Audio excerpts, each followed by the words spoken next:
আসসালামু আলাইকুম। প্রিয় চাকরির প্রার্থী, খাদ্য অধিদপ্তরের পুনর্নিয়োগ বিজ্ঞপ্তি প্রকাশিত হয়েছে। খাদ্য অধিদপ্তর কর্মচারী নিয়োগ বিধিমালা 2018 অনুযায়ী খাদ্য অধিদপ্তর সহ এর অধীন রাজস্ব খাতভুক্ত নিয়োগযোগ্য শূন্য পদ পূরণের লক্ষ্যে জাতীয় বেতন স্কেল 2015 এর 13তম হতে 19তম গ্রেডভুক্ত নিম্নবর্ণিত রাজস্ব খাতভুক্ত স্থায়ী পদে অস্থায়ীভাবে জনবল নিয়োগের লক্ষ্যে পদের পাশে বর্ণিত শর্তে প্রকৃত বাংলাদেশি নাগরিকদের নিকট হতে অনলাইনে আপনার খাদ্য অধিদপ্তরে আবেদনের লিঙ্কটি দেওয়া আছে, দরখাস্ত আহ্বান করা যাচ্ছে। অনলাইন ব্যতীত অন্য কোনো মাধ্যমে আবেদন গ্রহণ করা হবে না। এইখানে বিভিন্ন পদের আপনার অর্থাৎ 13তম হতে 19তম গ্রেডে আপনার বিভিন্ন পদের নিয়োগ বিজ্ঞপ্তি 2023 সালে প্রকাশিত হয়েছিল। এখানে একটু লক্ষ্য করেন, আমরা একটু লক্ষ্য করি, এই যে আমি একটু জুম করে যদি দেখাই যে খাদ্য অধিদপ্তরে 31/8/2023 খ্রিস্টাব্দে তারিখের এই যে স্মারক নাম্বারটা দেওয়া আছে, এত নং স্মারকে জারিকৃত নিয়োগ বিজ্ঞপ্তির পরিপ্রেক্ষিতে যারা আবেদন করেছেন তাদের পুনরায় আবেদন করার প্রয়োজন নেই। এইখানে আপনার 7/5/2025 তারিখে প্রার্থীর বয়সসীমা 18 থেকে 32 বছর হতে হবে। বয়স প্রমাণের ক্ষেত্রে কোনো এফিডেভিট গ্রহণযোগ্য হবে না। সম্মানিত প্রিয় চাকরি প্রার্থী, আপনারা এই যারা 2023 সালে এই খাদ্য অধিদপ্তরে আবেদন করতে পারেন নাই, তারা পুনরায় এখন আবেদন করতে পারবেন। এবং যারা আগে চাকরির বয়স হয়েছিল না, এখন চাকরির বয়স হয়েছে, আপনারা কিন্তু আবেদন করতে পারবেন। এখানে খাদ্য অধিদপ্তরের এই বিজ্ঞপ্তিটা কিন্তু অনেক বড় বিজ্ঞপ্তি, বেকার চাকরি প্রার্থীদের জন্য খুবই সুখবর।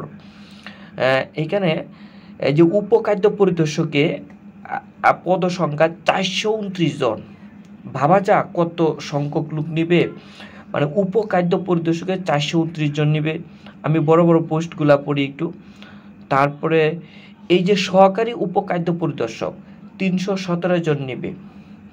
তারপরে এই অফিস সহকারী কাম কম্পিউটার মুদ্রাক্ষরিক 434 জন নিবে। তারপরে আছে সহকারী মিল অপারেটিভ 125 জন নিবে। সাইলু অপারেটিভ 174 জন নেবে। যারা চাকরির প্রার্থী আছি, আপনারা অবশ্যই এই খাদ্য অধিদপ্তরের নিয়োগ বিজ্ঞপ্তিতে আগে যারা আবেদন করেন নাই তারা অবশ্যই আবেদন করবেন।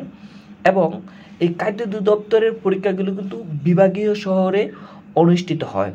বিশেষ করে আপনারা যারা রিল্যাক্সে চাকরি করতে চান, তারা এই খাদ্য অধিদপ্তরের এই বিজ্ঞপ্তিতে আগে যারা আবেদন করেন নাই অবশ্যই আবেদন করবেন। এবং আমাদের এই ভিডিওটি যে ইউটিউব চ্যানেলে আপলোড করা হবে, আমাদের যদি আপনারা চাকরির প্রস্তুতি নিতে চান, আমরা কিন্তু অতি দ্রুতই নিয়মিত গণিতের যে একটা পার্ট আছে চাকরির প্রস্তুতির, এই গণিতের পার্টের আমরা ধারাবাহিকভাবে ভিডিও আপলোড করব এবং লাইভ ক্লাস করাবো। আমাদের এই চ্যানেলে যারা নতুন হয়ে থাকবেন অবশ্যই চ্যানেলটিকে সাবস্ক্রাইব করে রাখবেন এবং এই ভিডিওটি সকল বেকার চাকরি প্রার্থীদের দেখার সুবিধা করে দিবেন, লাইক কমেন্ট শেয়ার করে। এখানে আমি যে নিয়োগ বিজ্ঞপ্তি, প্রতিষ্ঠান খাদ্য অধিদপ্তর ডিজি ফুড, পদের নাম 25 ক্যাটাগরির বিভিন্ন পদ আছে, পদ সংখ্যা আছে আপনার 1791টি। আবেদনের ফি 112 থেকে 56 টাকা পর্যন্ত। আবেদন শুরু 8 এপ্রিল 2025। আবেদনের লিঙ্কটা দেওয়া আছে এবং আবেদনের শেষ তারিখ 7 মে 2025। সম্মানিত এবং প্রিয় চাকরি প্রার্থী, আজকের ভিডিওটি এখানেই শেষ করব। সকলের সুস্বাস্থ্য ও দীর্ঘায়ু কামনা করি এবং সকলের বেকার জীবন অতি দ্রুতই লাঘব হোক, সকলের মনের আশা পূরণ হোক, এই বলে আজকের মতো বিদায় নিচ্ছি। সকলকে আমার পক্ষ থেকে আসসালামু আলাইকুম।